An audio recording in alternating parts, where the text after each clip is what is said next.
నాగారం ల్యాండ్పై గోప్యత, భూ హక్కులు ఎలా వచ్చాయో అంటూ అయోమయం, రికార్డులు ఇచ్చేందుకు తహసీల్దార్ ససేమిరా, హైకోర్టు ఆదేశించినా పట్టించుకోని రెవెన్యూ, సామాన్యులకు కాస్రా పహాని ప్రామాణికం.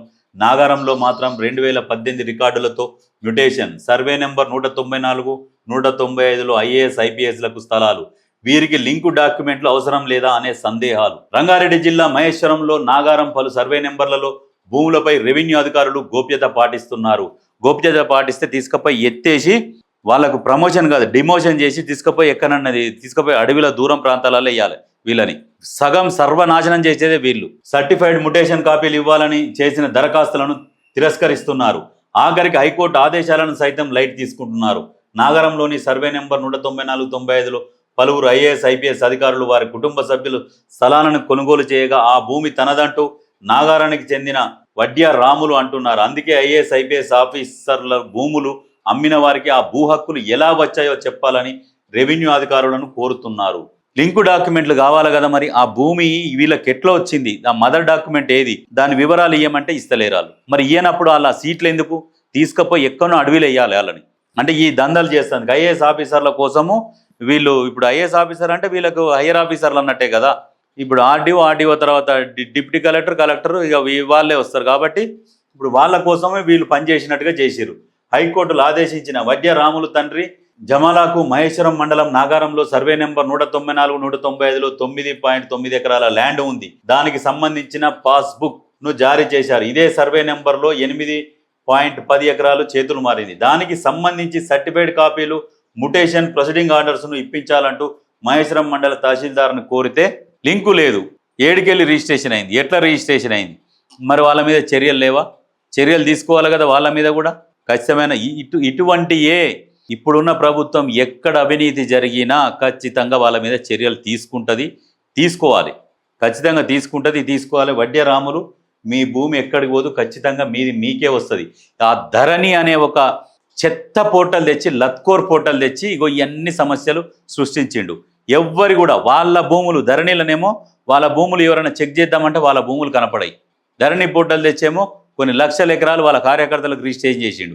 ఎందుకు చేసిండా అంటే రైతు బంధు వేస్తాంరా, మీకు మంచిగా నెల మంచిగా తినుర్రి, నెలకి ఇంత అమౌంట్ వచ్చేటట్టు సెట్ చేస్తామని 2 దఫాల రైతు బంధు, దాని మీద రుణం తీసుకొనుడు, ఆ రుణం ఎగ్గొట్టుడు, లాస్ట్కి పాస్బుక్లు పోతేంది ఉంటేంత. ఒక మోటు సామెత ఉన్నది, సస్తేంది మంచం విరిగితేంది అన్నట్టు. అంటే ఈ రకంగా పరిపాలించారు. వాళ్ళ కార్యకర్తలకే ధరణి అని తెచ్చేసి ఒక్కొక్కరికి 25 ఎకరాల చొప్పున చేసిరు. 25 ఎకరాలకు లెక్కేసుకోరి. రైతు బంధు ఎంతనో అప్పుడు ఆయన వేసింది ఎంత? 5,000 కదా. 5,000 అంటే 10,000, 25 బాల్ 2.5 లక్షలు సంవత్సరానికంటే అదొకటి. మళ్ళా లోను, క్రాప్ లోన్ ఇస్తారు. అది ఇవన్నీ కలిపి లెక్కేసుకోరు ఇక మీరు. అంటే ఏ రకంగా తెలంగాణని దోచితే ఆ 8.5 లక్షల కోట్ల అప్పు అయింది. అది గతంలో ఒక దరిద్రుడు పరిపాలిస్తే తెలంగాణ పరిస్థితి ఆ స్థితికి వచ్చింది.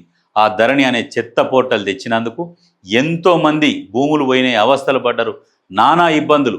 అప్పుడేం గట్టిగా మాట్లాడి ఈ విఆర్ఏ వ్యవస్థను రద్దు చేయాలి, ఏంటంటే వాళ్ళ భూములు వీళ్ళకి రాస్తారు, వాళ్ళు మామూలు మనుషులు కాదు, వ్యవస్థను రద్దు చేస్తున్నా అని చెప్పేసి నిర్ణయం తీసుకున్నాడు.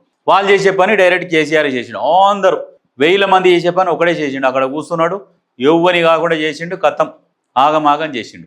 ప్లాట్లు చేసినాక కూడా లేఅవుట్ నెంబర్ వచ్చి లేఅవుట్ వచ్చినాక ప్లాట్లు చేసినాక ఈ ధరణి వచ్చి అమ్మినోనికి మళ్ళీ పట్టదారు పాస్బుక్ ఇస్తే ఆడొచ్చి మళ్ళీ ప్లాట్లలో కబ్జాలు పెట్టి కూర్చున్నారు.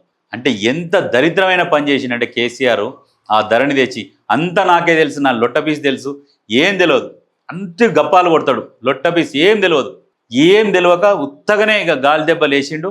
ఆ ఇష్టం వచ్చినట్టు చేసిండు, తెలంగాణను ఆగం చేసిండు. ఆ రెవెన్యూ డిపార్ట్మెంట్లో మాత్రం అసలు కోలుకోలేని దెబ్బ. ఎవరి భూములు ఎవరికైనాయో ఎట్లెట్లా పాస్బుక్లకి వెళ్ళి ఎగిరిపోవడం, కబ్జా మీద భూములు ఉండు, ఆ కబ్జా మీద మనుషులు ఉండు, ఆడ బుక్కులలో లేకపోవడం, బుక్కులు ఉన్నోనికేమో భూమి లేకపోవడం. ఈ రకమైన ధరణి అనే ఒక చెత్త పోర్టల్ని తెలంగాణ ప్రజల నెత్తిన రుద్ది ప్రభుత్వ భూములు కబ్జాలు చేసి వాళ్ళ కార్యకర్తలకు రాసుకొని నానా రకంగా తెలంగాణ ప్రజలను హింసించిండు. ఏం తెలియదు కేసీఆర్. నేను 70,000 పుస్తకాలు చదివిన, 5 చదివిన లొట్టపీసి ఏమి తెలియదు కేసీఆర్కు. అసలు వాస్తవంగా కేసీఆర్కు తెలంగాణ మీద నాలెడ్జే లేదు. అడ్డిమారి గుడ్డి సూటిగా దెబ్బలు కొడతాడు. ఏంటంటే ఇప్పుడు భూ విస్తీర్ణం ఎంత అనగానే ఉత్తైన గాలి దెబ్బ 2 లక్షల చిల్లర అని చెప్తాడు. అది కరెక్ట్గా అవతలకు తెలియదు కదా, అది తెలియదు కాబట్టి నమ్మేస్తాడు అంతే. అవతలను తెలిసింటే మళ్ళీ క్వశ్చన్ వేస్తాడు. క్వశ్చన్ వేస్తే ఏందా నువ్వు ఆగవా జరాబ్ అని మాట్లాడతాడు. అదరగొట్టుడు అంతే. భాష వస్తుంటుంది మనకు కూడా, కేసీఆర్ భాష, కానీ మాట్లాడలేము.